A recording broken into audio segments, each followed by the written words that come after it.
Hello and welcome back to Let's Talk Montessori. Today I'm here to talk to you about the decimal system material.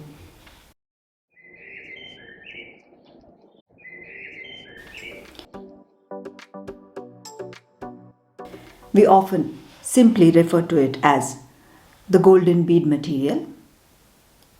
So you can understand that it's a material that's made up of golden beads.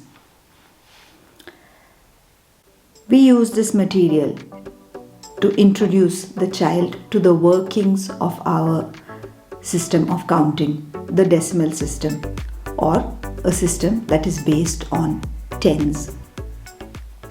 Let me show you this material. Very simply, there are golden beads. Here is a single one and it represents a unit. We have these bead bars which are made up of 10 golden beads and this represents a 10, and we have lots of these. And then we have this square always made up of golden beads. It's made up of 10 of these bead bars of 10, or in other words 100 golden beads or 100 units. And then we have this cube which is made up of 10 squares like these, and therefore 1000 golden beads. How simple it is to explain to a child the workings of the decimal system. Simple because we don't need to explain it. It's something that comes across to the child as he works with the material, as he touches it, as he handles it, as he counts what he is able to count. Obviously, he cannot count to 1000 on this cube. But when he comes to counting to 1000, there will be other material for that. But simply what we do with this material is to give the names of these quantities to the child.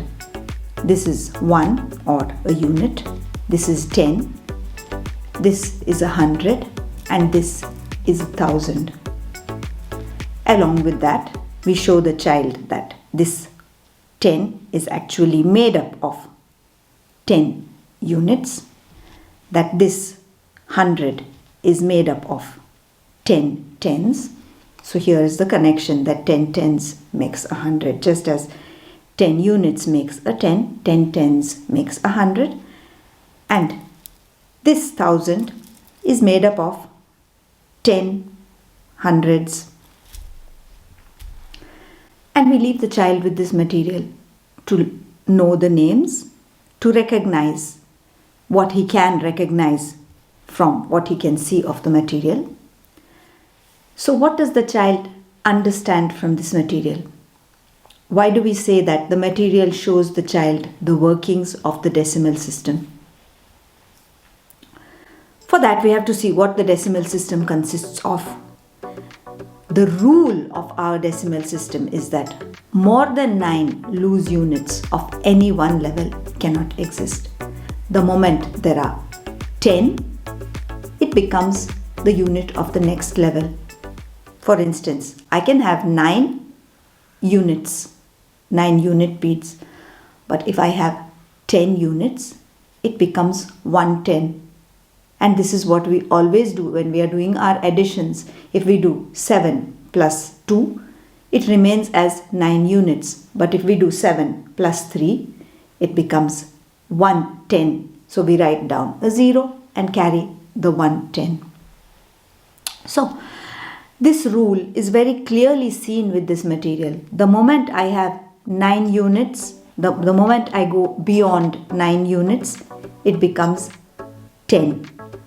10 units, which is 110. I can have 9 tens, but if I have 10 tens, it becomes 100. I can have 9 hundreds, but if I have 10 hundreds, it becomes 1000. this change, this moving from one level to the next, from one hierarchy to the next, it becomes very clear to the child as he handles this material. Not just these 4 objects here, but many more, because the child actually works actively with this material, counting, changing, and so on. And that's what we see with Montessori material. It's not just to help the teacher to explain things to the child, but to help the child to understand in his own way, at his own pace. So the child works, he uses his hands.